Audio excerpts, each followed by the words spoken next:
Bíblia na mão, eu vou perguntar a você, e você vai responder com o maior amém que você tem para dar. Se a sua resposta for sim, pergunto: quem quer ouvir Deus falar através da palavra?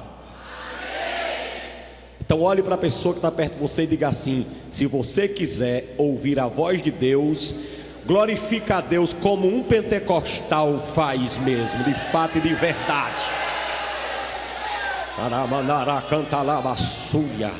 Deus é fiel. Aleluia, aleluia, aleluia.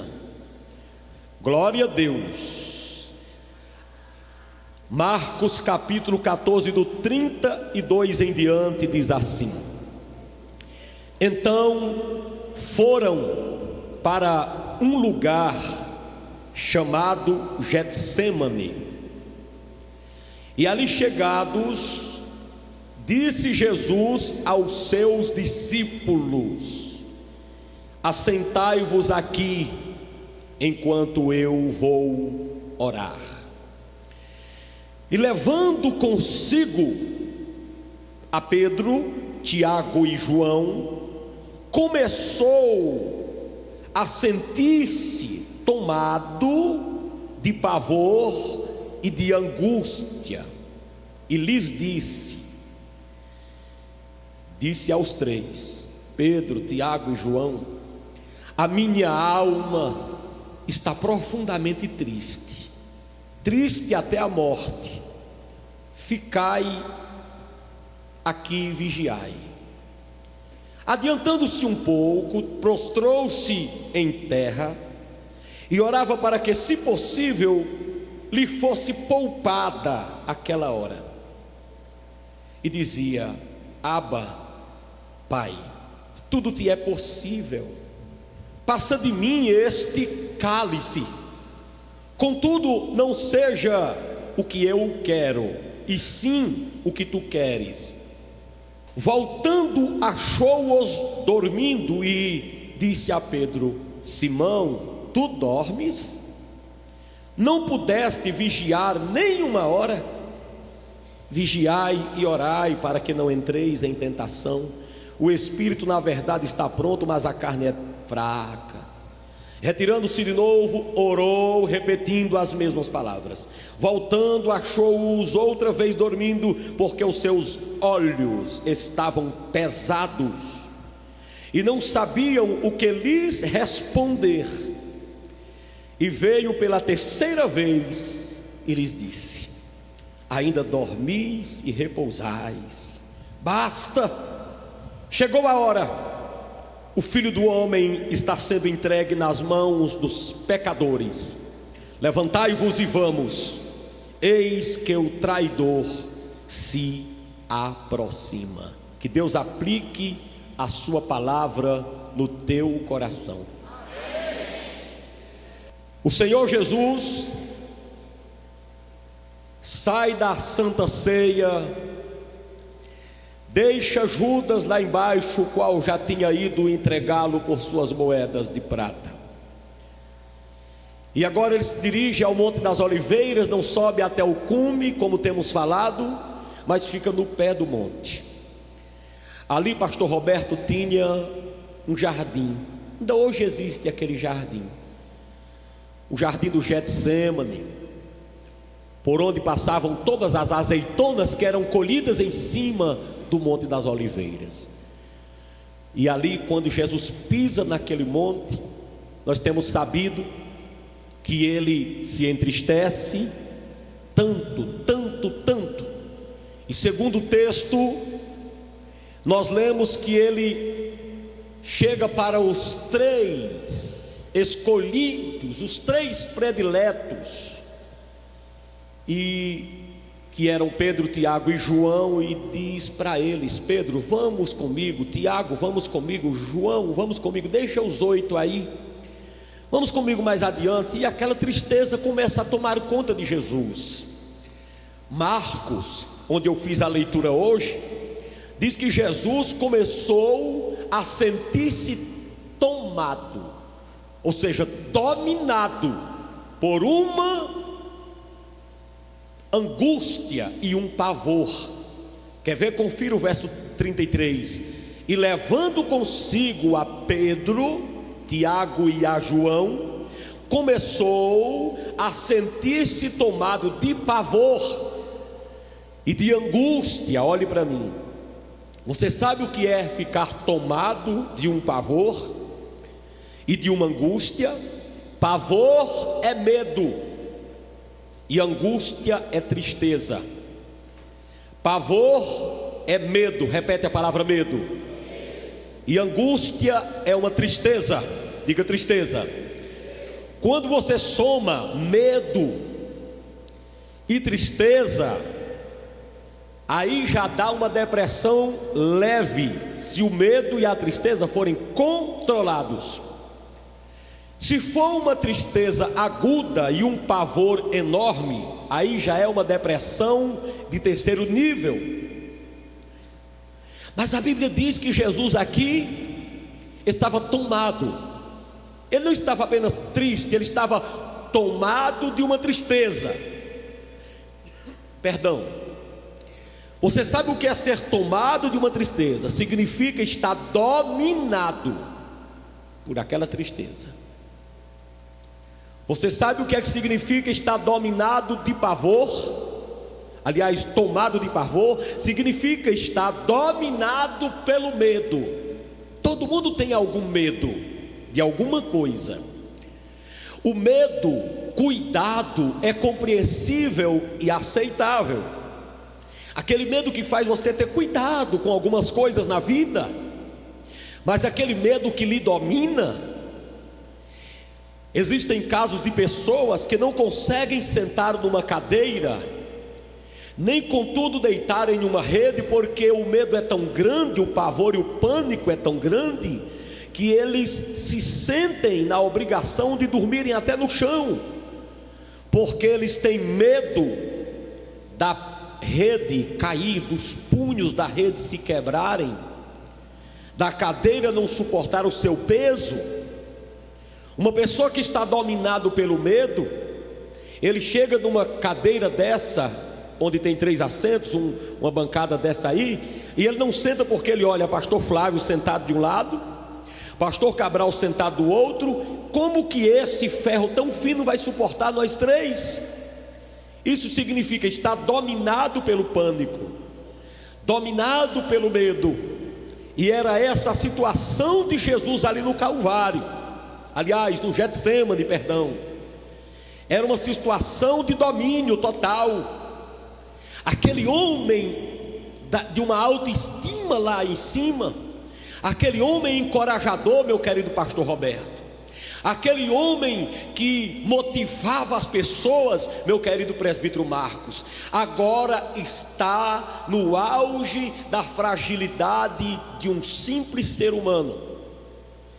Meu querido pastor Glaziano, aquele homem que quando viu aquela mulher se tremendo de medo, ele olhou e disse: ei, olha para mim, não temas, não tenha medo, vai em paz, a tua fé te salvou. Esse homem agora, pastoras, estava em pânico, ele estava no cume de uma depressão, ele estava agora não amedrontado, ele estava bombardeado, todo o seu sistema nervoso estava cheio de medo e de tristeza.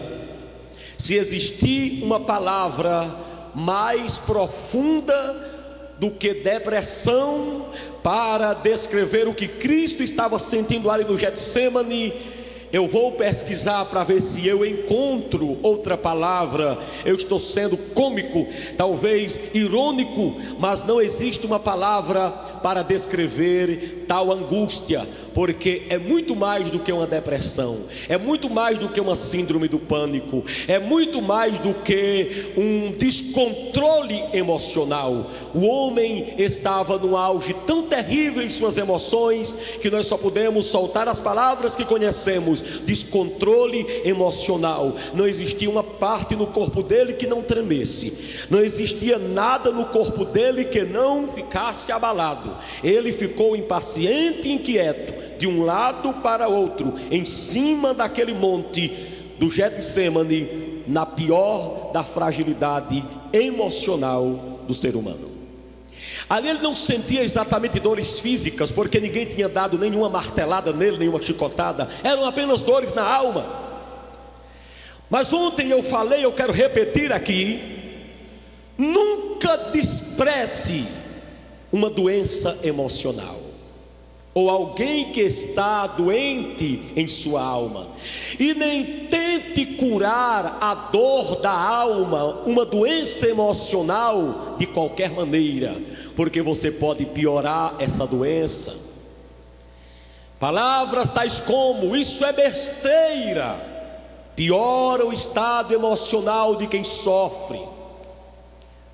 Desdém, menosprezo, faz de conta que não está sentindo nada, isso piora o estado emocional. Esconder de todos, como se tudo estivesse bem quando não está, isso não ajuda, isso piora qualquer estado, qualquer pessoa que está com as suas emoções fragilizadas. Nunca desmereça uma pessoa que está com a alma abarrotada de problemas, e nem tente curar isso do seu jeito. Nem tente curar do seu jeito. Você não é mais forte do que Jesus. Você não é forte nem como Jesus. Você não pode ser ignorante a partir desta semana e atirar pedra em quem sofre na alma, e nem pode dizer que nunca sofrerá. Que Deus tenha compaixão de você em nome de Jesus. O meu sermão hoje tem 2 pontos, como ontem. E o primeiro ponto, a primeira parte, eu quero falar nessa primeira parte sobre a agonia de Jesus no Getsemane, vista por poucas pessoas ou por quase ninguém. Jesus sofreu no Getsemane e quase ninguém viu. Aquele homem que estava sempre rodeado de gente, agora está só, tremendo de medo, cheio de pavor e de tristeza. Cadê Jairo, que teve sua filha curada? Cadê a viúva de Naim, que teve seu filho ressuscitado? Cadê Nicodemos, que não foi procurá-lo de dia, mas foi recebido de noite, atrapalhando o sono do mestre? Ele não estava ali. A viúva de Naim, que já estava desesperada, já ia sepultar o filho, e voltou com o filho para casa, cadê ela ali no Getsemane? Ah, queridos, cadê aqueles 5.000 que foram alimentados com poucos pães e poucos peixes? Onde está Maria Madalena, que foi tão atormentada por demônios e agora liberta estava? Cadê ela? Cadê aquele leproso que ele curou dos 10, que voltou agradecendo, pois até ele, a quem Jesus elogiou, não estava ali. Aquele homem que estava sempre rodeado de pessoas, ele muitas vezes, para descansar, tinha que procurar um lugar para ficar ali descansando, porque o povo deixava ele em paz? Nada, sempre estava à procura dele, mas somente quando era para comer o pão multiplicado, somente quando era para receber a cura de uma lepra, ou somente quando era para ressuscitar um morto há 4 dias, já cheirando mal na sepultura. Manda atrás dele, mas não sabemos onde ele está. Encontra-o, mas na hora da pior angústia, cadê essas pessoas? Meu Deus, onde estava Maria, a mãe de Calabacharabalabassúria? Cadê Maria? Será se existia alguém que amasse Jesus mais do que Maria? Não.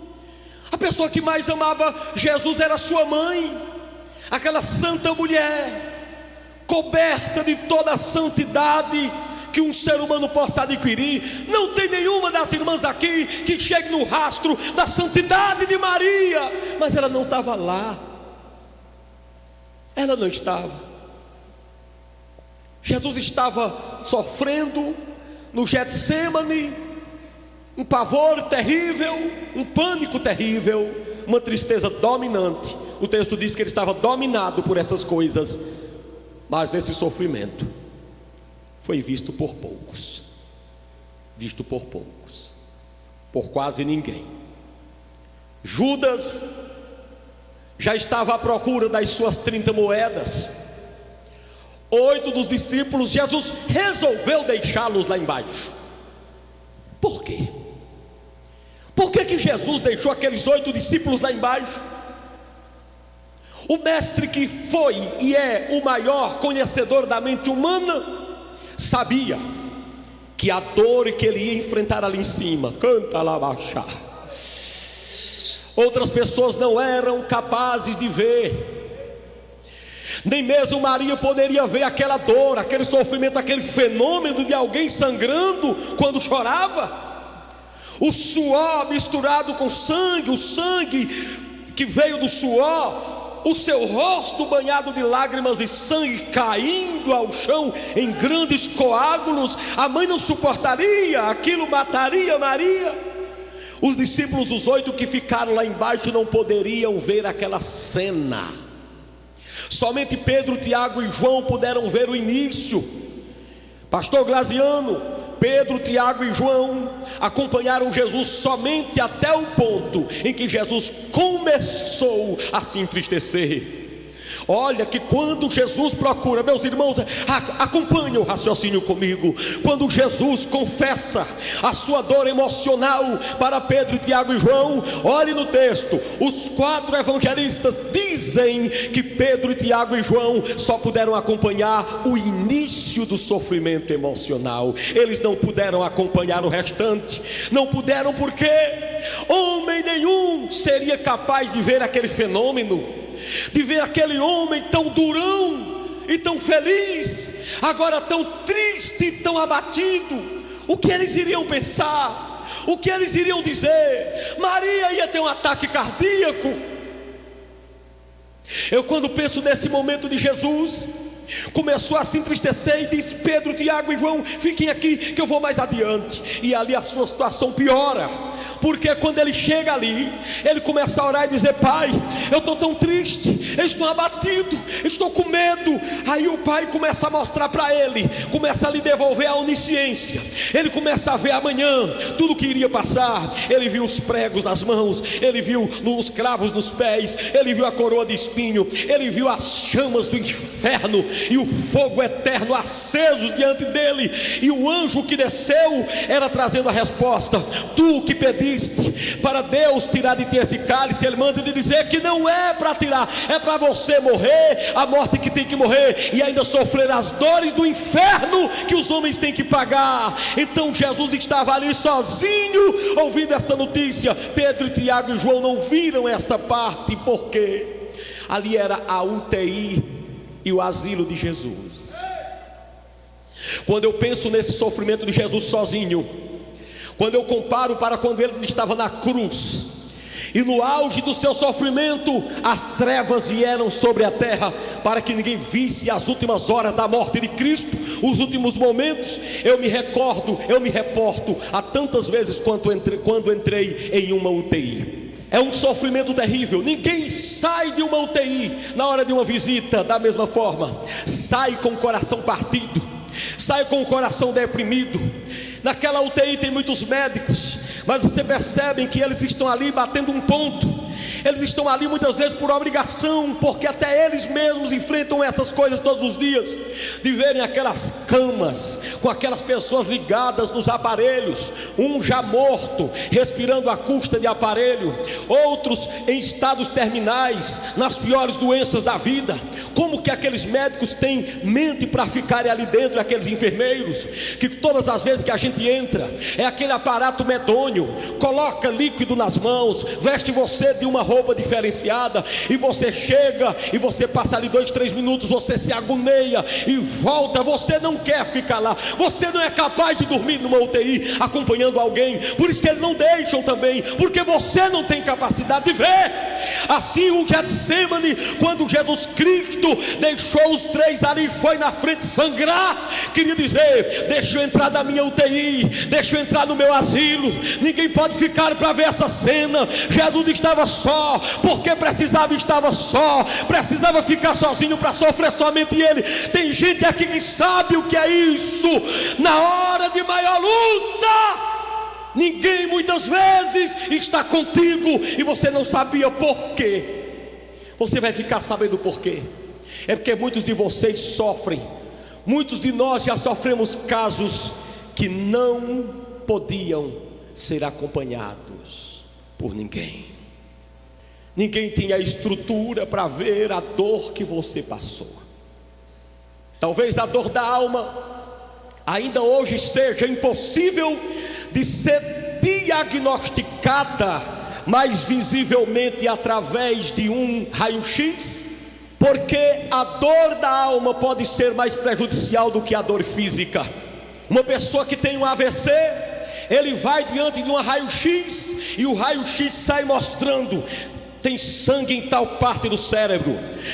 Um homem que tem um infarto, ele tira um raio-x e mostra lá na chapa, como comumente dizendo: essa artéria está precisando fazer um tratamento.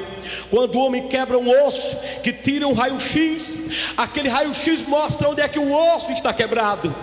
Mas quando a doença na alma ataca, só existe uma parte no cérebro em que é possível diagnosticar uma alteração. É a mesma parte do cérebro que se altera quando você quebra uma perna. Aquela parte do cérebro diz: está alterado aqui agora, porque tem uma dor no corpo.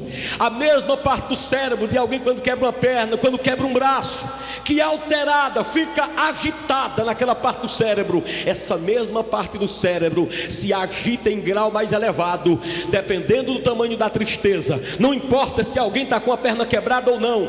Se ele está com a perna quebrada, a mente, o cérebro vai ficar dando lá os seus balanços lá dentro da sua cabeça, mas sem nenhuma perna quebrada, sem nenhuma doença no corpo. Mas na hora que a tristeza profunda bate, na hora que o pânico bate, essa mesma área do cérebro se agita. O Getsemane foi a UTI de nosso Senhor.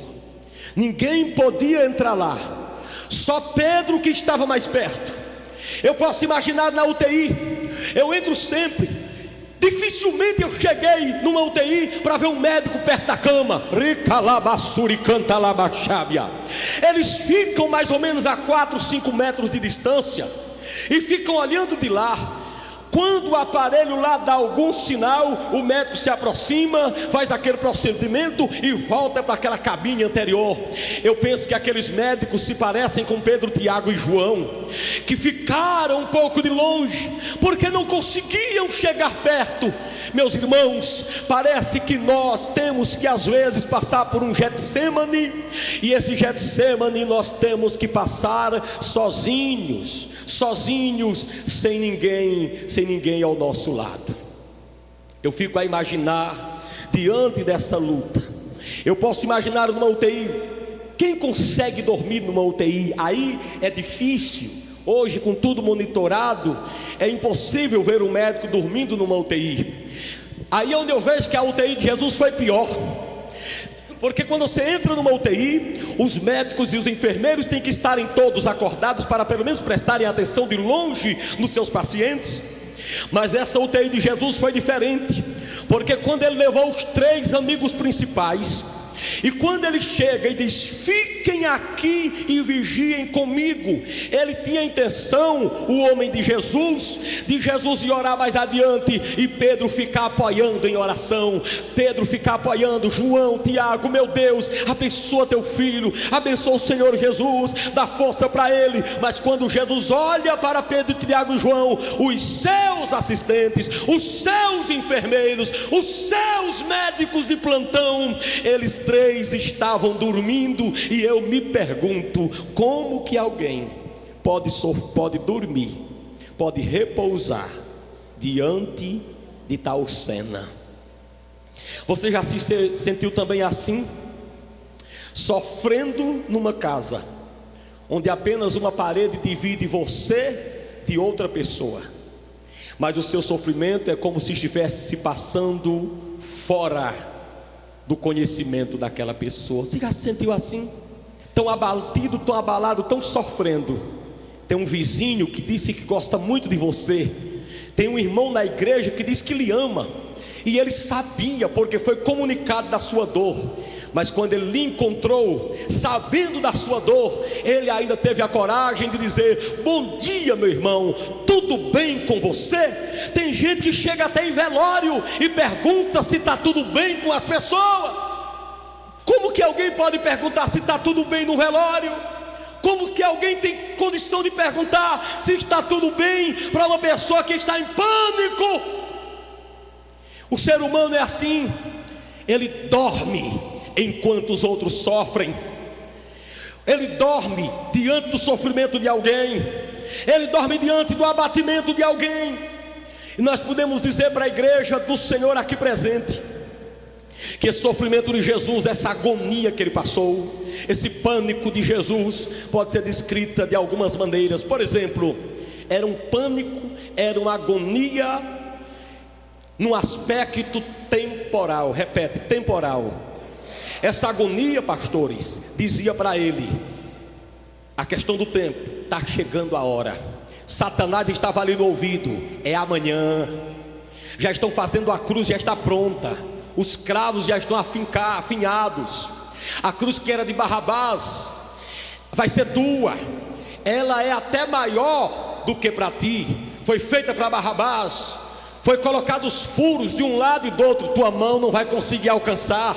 Eles vão puxar teu braço até deslocar teus braços. Satanás estava dizendo ali: desiste que você não vai conseguir. Está chegando a hora. E eu quero dizer uma igreja, a igreja do Senhor, se tem uma coisa que perturba o ser humano, é a sensação da proximidade do perigo. A sensação da proximidade do perigo é tão mais prejudicial do que o perigo. Queridos irmãos, escutem: o perigo é menos perigoso do que a sensação de perigo. Você sai daqui para ir para Pena Forte ou ir para qualquer lugar, se você for tranquilo, é mais fácil você chegar. Mas se você for com a sensação de que vai ter um acidente, é mais difícil de você até sair de casa. Jesus sofreu uma agonia no aspecto temporal. Está chegando a hora.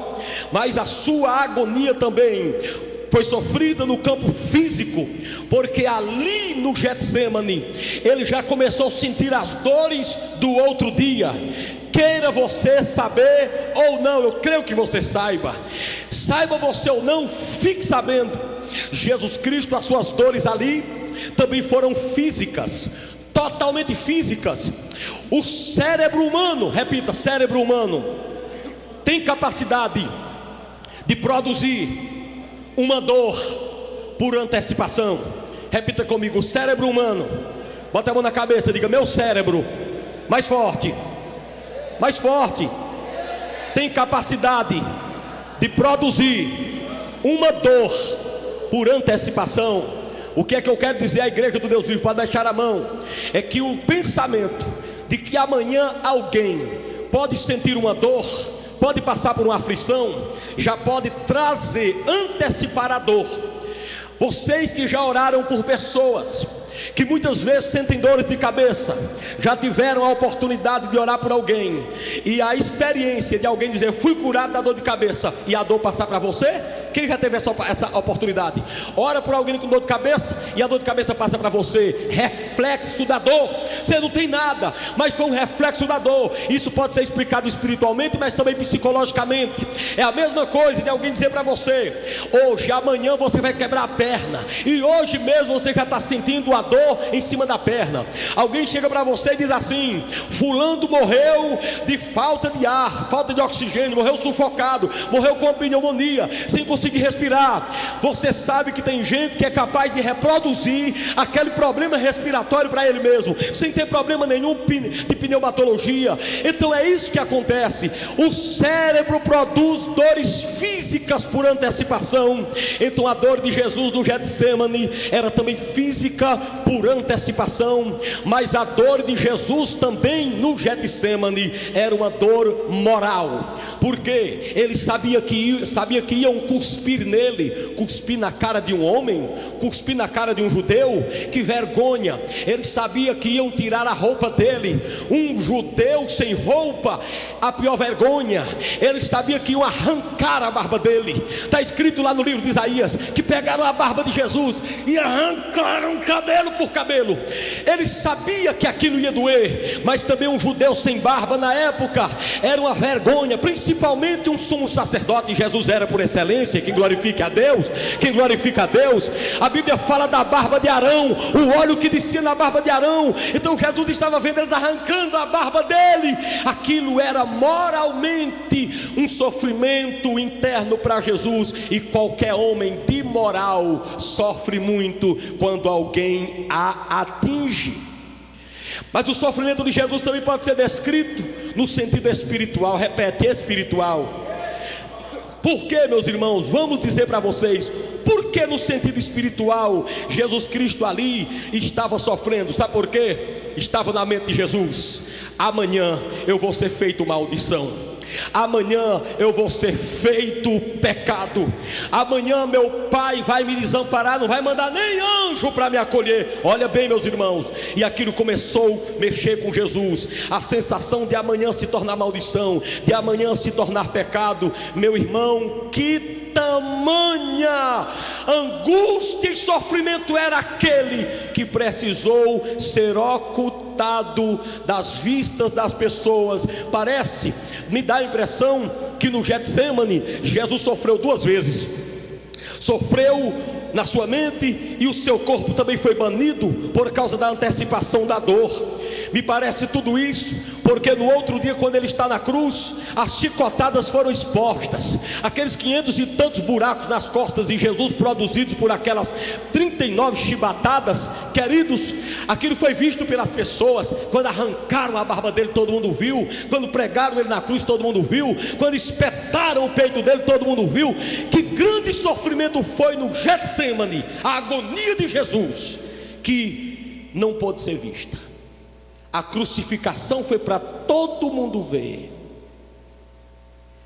mas a angústia de Jesus não pôde ser vista.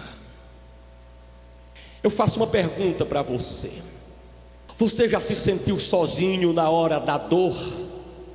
Agora você percebe que na hora da dor física é mais fácil de alguém encostar do que na hora de uma dor emocional? Sim ou não? Você já percebe quando você diz: ai, que dor de cabeça? É fácil alguém dizer: pegue um dipirona, um analgésico, deite um pouco. Você já percebeu quando você sofre uma dor física, quando você sente um problema físico, alguém diz logo: vamos para o hospital, vamos procurar um médico. Você consegue socorro toda hora. Agora, quando você diz: estou triste hoje, estou arrebentado por dentro, você percebe que você encontra poucas pessoas que lhe deem um abraço. Quem percebe? Você percebe? Sim ou não? Você percebe que é mais fácil encontrar conforto para problemas físicos do que para problemas na alma? Você sabe que é mais fácil encontrar conforto até espiritual?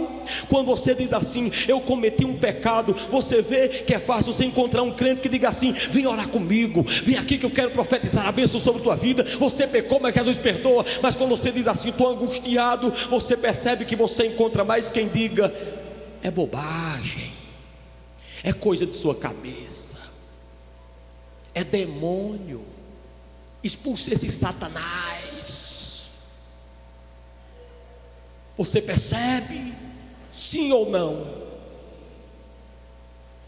Não foi somente com você, foi também com Jesus. Mas por que as pessoas deixam a gente sozinhas na hora do Getsemane? Levante a voz e diga: por que, bispo Amaro? Eu vou explicar. O texto diz que esses 3 homens não deram assistência a Jesus porque seus olhos estavam adormecidos, seus olhos estavam pesados e a mente deles não conseguia responder. Escutem, eles não sabiam o que responder e os seus olhos estavam pesados. Agora eu pergunto a você: eles estavam com os olhos pesados de sono diante de uma cena como essa? Como que os olhos podem ficar pesados, não veem nada na hora de uma cena assim? Sabe por que muitas vezes as pessoas te desprezam? Porque não, quando você está com um problema na alma, porque não conseguem ver essa dor. Se você está me vendo com o braço no antipode, olha para mim. É mais fácil você se sentir e dizer: ei, eu estou contigo. Mas se eu digo que estou com a tristeza, você não vê onde é que está doendo. Você vê meu corpo todo inteiro, você não consegue ver. A outra coisa, a mente deles não conseguia raciocinar, não sabiam o que responder. E eu pergunto, eles não sabiam o que responder? E o que aprenderam em 3 anos e meio? Para onde foi? Meus queridos irmãos, será se isso não vai acontecer conosco depois dessa semana? Você vai encontrar alguém sofrendo, alguém triste, e você não vai dizer nada para ele. Você não vai dizer nada. Hoje eu recebi 2 propostas. Uma foi de uma irmã e outra foi de um jovenzinho. Vou dizer da irmã apenas. Como o senhor se sente diante de um deprimido? Como o senhor se sente diante de uma pessoa angustiada? A minha resposta foi uma só: eu me coloco na qualidade de um terapeuta e procuro pelo menos aliviar aquela dor com uma palavra ou alguma coisa do gênero. Levante a mão e diga: Senhor, não me deixe só, não me abandone, e prepara pessoas para estar comigo. Deus está colocando uma unção na tua boca agora. Eu vou dizer novo: Deus está colocando uma unção na tua boca. Aleluia. Essa unção que está na tua boca agora é do céu. Se você recebe, levante sua voz e glorifique a Deus. Tem uma pessoa perto de ti agora, e essa pessoa que está perto de você, tem que ouvir agora a sua voz. Diga para essa pessoa que está perto de você: pode contar comigo. Eu estou falando é sério. Diga lá, diga lá. Se ela acreditar nessa palavra, ela vai aplaudir a Jesus de Nazaré.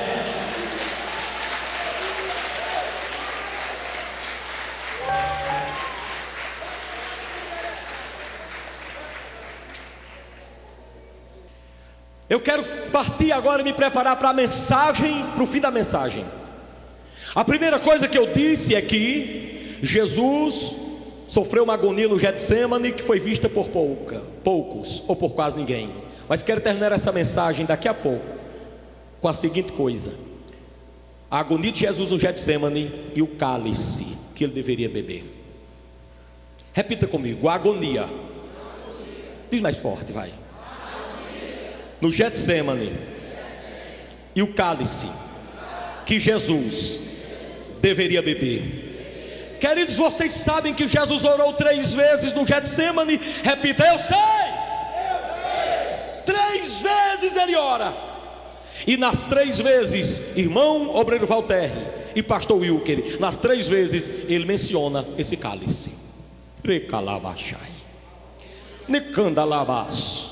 As 3 vezes que ele ora, ele deixa de falar algumas palavras, mas uma ele não deixa de mencionar: o cálice.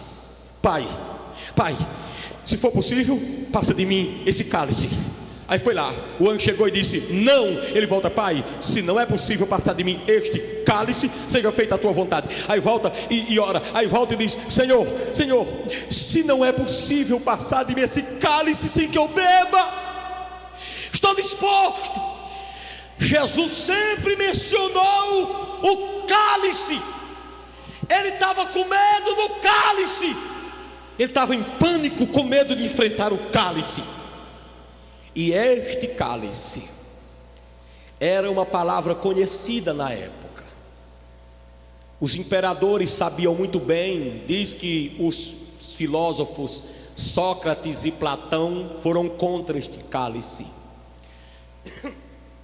O imperador, quando queria matar alguém, um criminoso, ele mandava encher um copo de veneno e dizia ao criminoso: olha aqui. Ele chegava e dizia: está aqui o cálice de veneno, sua vida e sua morte está dependendo disso aqui, beba. E se o cara não bebesse, era cortado em pedaços. E o cara trazia o cálice, bebia aquele veneno terrível, morria em cima do rastro. Foi essa linguagem que Jesus trouxe para o Getsemane: pai, se possível, papaizinho. A linguagem era essa, Roberto: papaizinho, Aba, se for possível, passa em mim esse cálice. Eu estou com medo de enfrentar o cálice amargo. Quando você lê na palavra de Deus, no livro do profeta Isaías, ele compara esse cálice ao cálice da ira. E ele diz lá no capítulo 51, Isaías escreve no versículo 17 assim: desperta, repete essa palavra, desperta. Mais uma vez, eu continuo: desperta, desperta, levanta-te, ó Jerusalém, que da mão do Senhor já bebeste o cálice de sua ira, o cálice do atordoamento vocês beberam até não ter mais nada no copo. Então o cálice na Bíblia é comparado à ira de Deus, é o cálice da ira de Deus. Esse cálice vai ser mencionado no Apocalipse, o cálice da ira de Deus. Então o Senhor Jesus, a única coisa que fazia ele ter medo não era das autoridades, a única e maior coisa era o cálice. Repete comigo: o cálice. O negócio de Jesus, o medo de Jesus era o cálice. Repete: cálice. Ele tinha esse medo. Pai, eu estou com medo do cálice. Eu estou atormentado com essa história do cálice. Eu fico imaginando como o homem sem Deus deveria ficar assim hoje, ao saber que existe um cálice chamado inferno, para onde ele vai se não aceitar Jesus. O cálice que Jesus bebeu era a junção de todos os nossos sofrimentos eternos. O negócio dele era ter medo do cálice. Ele tinha medo do cálice da ira de Deus, Isaías capítulo 51. Ele tinha medo do cálice da separação de Deus, porque em Abacuque 1 diz que Deus não pode ver o pecado, ver o mal. Se você fizer o mal, Deus não pode olhar para você. Se você se tornar maligno, Deus não pode estar com você. Na hora que Jesus subiu no Getsemane, Deus disse: está disposto? Estou. O diabo chegou e disse: está não. Por que não estou? Você não está disposto não. Você está disposto a pegar o pecado de todo mundo e jogar em cima de você e ser abandonado pelo seu pai. Ele começou a se tremer, porque ele estava com medo dessa separação. É tanto que ele grita lá em cima: Deus, por que me abandonaste? Ele perguntou por uma força de expressão, mas ele sabia que estava sendo desprezado simplesmente por causa da posição que ele ocupou. Qual foi a posição que ele ocupou? Tirou teu pecado e se colocou no lugar de você. Você com teu pecado, Deus não podia se aproximar de você. Aí Jesus tira teu pecado e joga em cima dele. Aí Deus se aproxima de ti e se afasta de Jesus. Isso é amor. Aplauda esse amor agora. Mais forte, igreja de Deus.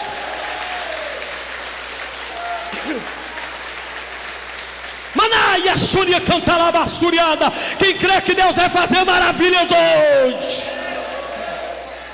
Aí então o Senhor Jesus, pensando naquele cálice, meu querido, o que era aquele cálice naquele momento? O que representava?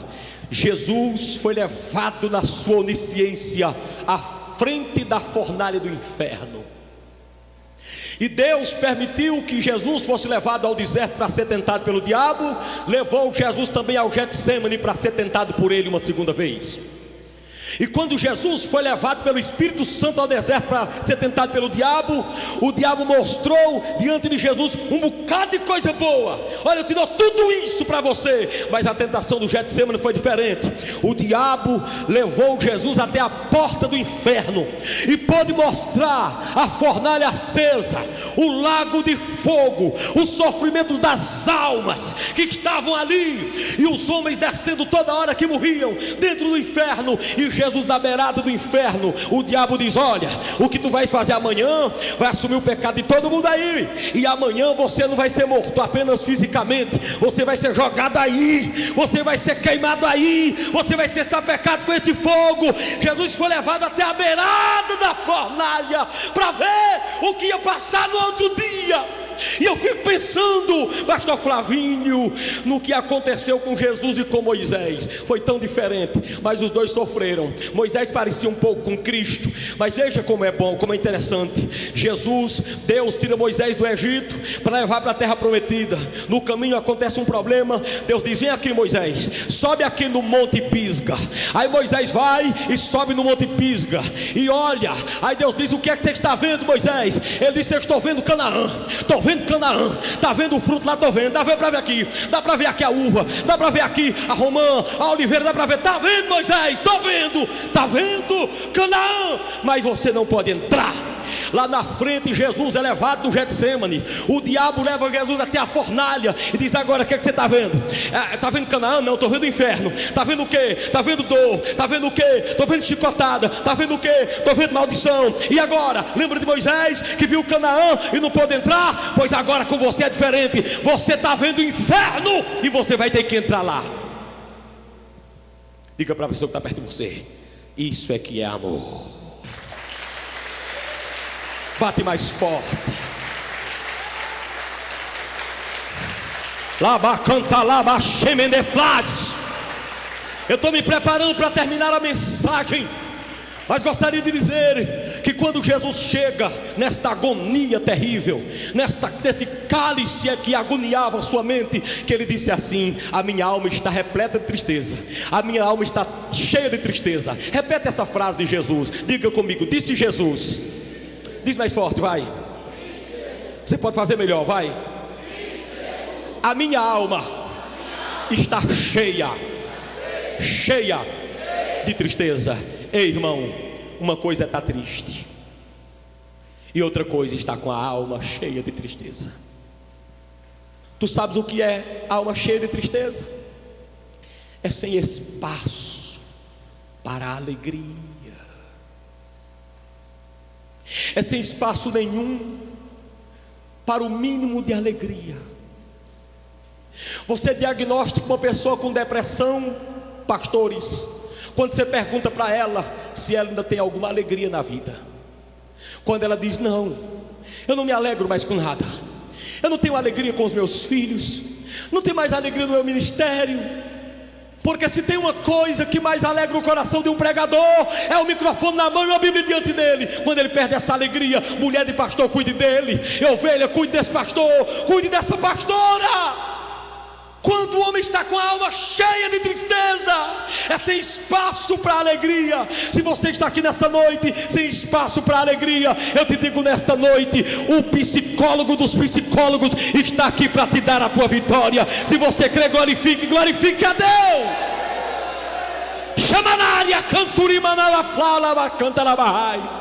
O cálice que Jesus deveria beber é o cálice que ele contemplava, a fornalha que ele contemplava, a ausência de qualquer alegria se manifestou ali em cima do Getsemane, e lá em cima do Getsemane ele procurou alegria no corpo, na alma, e não encontrou. E eu termino essa mensagem dizendo algumas coisas, e queria que você ficasse de pé. Ao você ficar de pé, coloque a mão no ombro de alguém só por um momento. Deixa a mão no ombro dessa pessoa e olha para essa pessoa bem nos olhos dela, se você puder, e diga assim: meu querido ou minha querida. Diga com seriedade: meu querido, minha querida, parabéns. O Senhor Jesus fez tudo isso, sofreu tudo isso por ti. Amém. Dê as mãos e cele um corredor. Olha para cá. Quando o homem está, isso é sério, quando o homem está com a alma cheia de tristeza, pastor, cheia de tristeza, repete essas duas palavras, 3. Cheia de tristeza. Quando o homem está com a alma cheia de tristeza, se ausenta do seu corpo o quarteto da felicidade. Quem já ouviu falar nessa terminologia científica? Levante a mão. O quarteto da felicidade. Alguém já ouviu falar sobre isso? O quarteto da felicidade são 4 hormônios que o cérebro fabrica. Quem está com a alma cheia de tristeza, depressivo, nesse grau de Jesus, não tem mais o seu corpo a capacidade de fabricar nenhuma dessas substâncias. Quando você vê uma pessoa depressiva completamente, ele não produz mais endorfinas, que é uma substância que funciona como analgésico do corpo, que protege contra dores. Quando uma pessoa está com uma depressão profunda, ele não tem capacidade de produzir a serotonina, que é uma substância responsável pelo bom humor. Quando uma pessoa está com uma depressão profunda, como Jesus estava, ele não produz mais dopamina, que é a substância responsável pela alegria. Quando uma pessoa está com uma depressão profunda, que nem Jesus estava, ele não tem mais oxitocina, que é uma substância que é responsável pelos vínculos emocionais.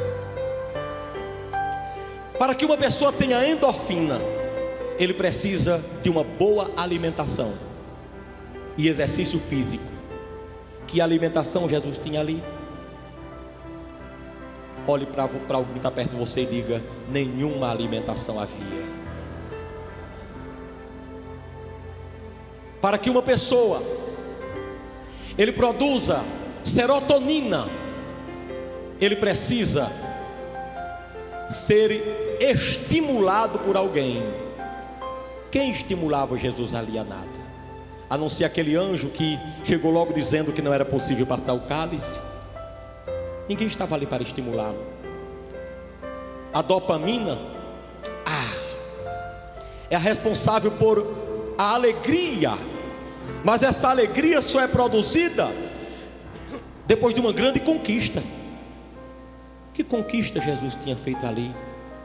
Olha para alguém que está perto de você e diga: nenhuma conquista.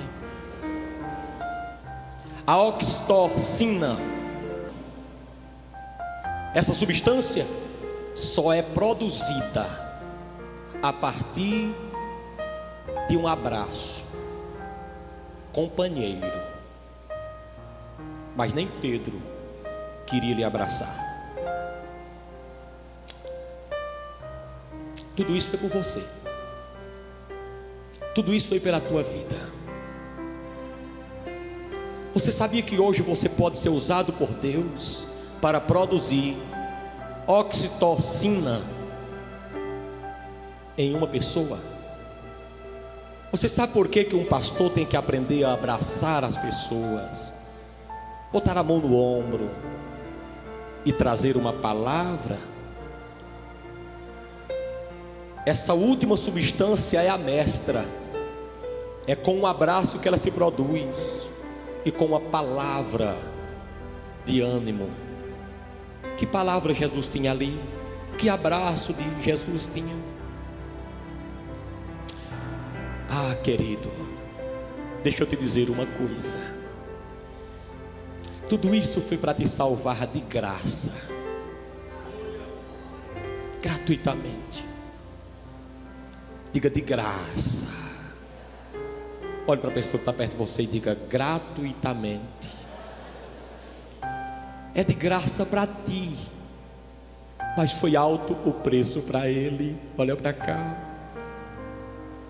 Hoje, incrivelmente, Erilânia, no meu escritório, Azaf chegou com a Bíblia e disse: Painho, é tão bom ser crente. Eu disse: sim. Tem salvação, né? Painho, Jesus devia cobrar algum dinheiro da gente para salvar a gente. Por que ele não cobra? Aí eu disse: sente aí. Você está vendendo, digamos, pãezinhos de frente à igreja. Aí passa uma criança com fome. Aí pergunta: quanto é esse pãozinho? R$1. E ela começa a chorar e dizer assim: eu quero a comida, eu quero, Azaf, eu preciso, eu estou com fome, mas eu não tenho dinheiro para comprar. O que é que você faz? Ele, em alto e bom som, disse: eu dou para ele. Ele não tem com o que pagar, eu dou. Eu disse: é por isso que nós somos salvos de graça, porque é muito cara. Xarabalabassúria, recalabaxanaramanai. Ele disse: Pai, tem um texto na Bíblia que mostra isso? Eu disse: sim. Onde é? Ele disse: eu disse: Efésios. Ele abriu, eu disse: leia. Ele leu: pela graça sois salvos, mediante a fé, e isso não vem de vós, é dom de Deus, não de obras, para que ninguém se glorie. Não solte a mão não, mas dê glória a Deus nesse lugar. Feche os seus olhos. Você vai crer que Deus vai operar milagre aqui entre nós. Você vai levantar as suas mãos bem alto, como que você está buscando alguma coisa lá em cima, na ponta dos dedos dos pés. Busca, diz: eu quero, Senhor, eu quero a minha alegria de volta, eu quero a minha alegria de volta, eu preciso da minha alegria. Com as mãos mais levantadas que você possa, diga: Jesus, eu preciso da minha alegria de volta, eu preciso que o Senhor faça o meu corpo produzir essas substâncias da felicidade. Eu preciso.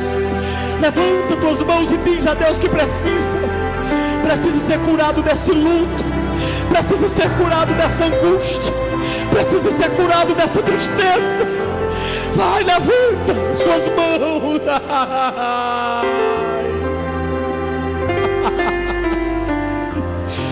Oh, Deus está contemplando tuas lágrimas que descem nos teus olhos. Deus está contemplando tuas lágrimas que descem no teu rosto. Aleluia. Aleluia. Respira bem forte. Respira pelo teu nariz. Solta pela boca bem forte e vagarosamente. Recebe agora o sopro de Deus.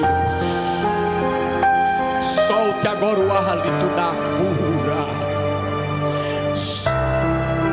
Puxa o ar pelo nariz. Receba o hálito de Deus. Solta agora o hálito da cura. Faz isso pela terceira vez. Puxa o ar pelo nariz. Puxa. Deus está injetando o fôlego de vida na tua vida agora. Solta o ar da cura. Baixe tuas mãos com os olhos fechados ainda. Você consegue, neste momento de olhos fechados, esquecer da tua mão direita? Consegue esquecer da tua mão esquerda? As duas mãos deitadas, estiradas, as duas mãos estiradas, não postas, estiradas. Você consegue esquecer das duas mãos? Consegue. Você consegue, pelos olhos da fé, enxergar o Senhor Jesus perto de ti? Consegue vê-lo sangrando? Consegue vê-lo chorando? Consegue vê-lo em lágrimas por ti, para dizer a ti que tu tens que muitas vezes chorar também? Consegue, não consegue? Aracalabassúria, pegue seus braços de volta. Pegue seus braços de volta e levante-os à altura do seu estômago. As mãos estendidas. Diga assim com voz de quem quer receber algo. Diga: meu Senhor, usa minha vida, cura minha alma. Eu tenho chorado, eu preciso de ti. Cuida de minha alma, cuida da minha alma. Não me permita cair em depressão, em pavor e em medo. Pelo amor do teu nome, injeta em mim o teu abraço, o teu poder. Eu quero sentir o teu abraço em minha vida. Abrace Jesus agora. Abrace Jesus. Faça de conta que você está abraçando o Senhor Jesus. Quem estiver sentindo, glorifique a Ele. Quem sente que está abraçando Jesus, glorifique a Ele. Canta lá, Bahai. Tem alguém que quer aceitar Jesus? Levanta a mão. Alguém que quer voltar para Jesus? Levanta a mão. Onde é que tem alguém que quer voltar para Jesus agora? Quer aceitar Jesus? Será que tem alguém? Levante a mão agora. Tem alguém que queira voltar ou aceitar Jesus? Levante a mão. Quem quer? Quem quer? Quem quer aceitar Jesus? Quem quer voltar para Jesus agora? Quem está feliz pela vida de Daniel? Quem está feliz pela vida de Daniel? Diga assim: Senhor, Senhor, Senhor, Senhor, eu volto para a tua casa, onde eu estou arrependido. Me perdoe, em nome de Jesus. Recebe o poder de Deus na tua vida.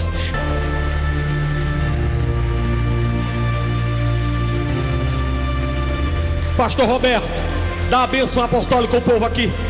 Dá a bênção apostólica. Quem está feliz, dê glória a Deus. Glória a Deus, aleluia. Levantem as mãos, igreja, em nome do Senhor Jesus. A palavra do Senhor diz em São João capítulo 13, versículo 1: tendo amado seus discípulos, amou-os até o fim. Amém, igreja? Quantos aqui são amados do Senhor? Digam aleluias. Levantem as mãos mais alto que você puder. Que a graça de Deus, as doces consolações do Espírito Santo, o amor do nosso Senhor e Salvador Jesus Cristo permaneça sobre cada um de nós. Todos dizem? Todos dizem? O brado da vitória para estremecer. A vitória pelo sangue de Jesus. Palmas para Jesus.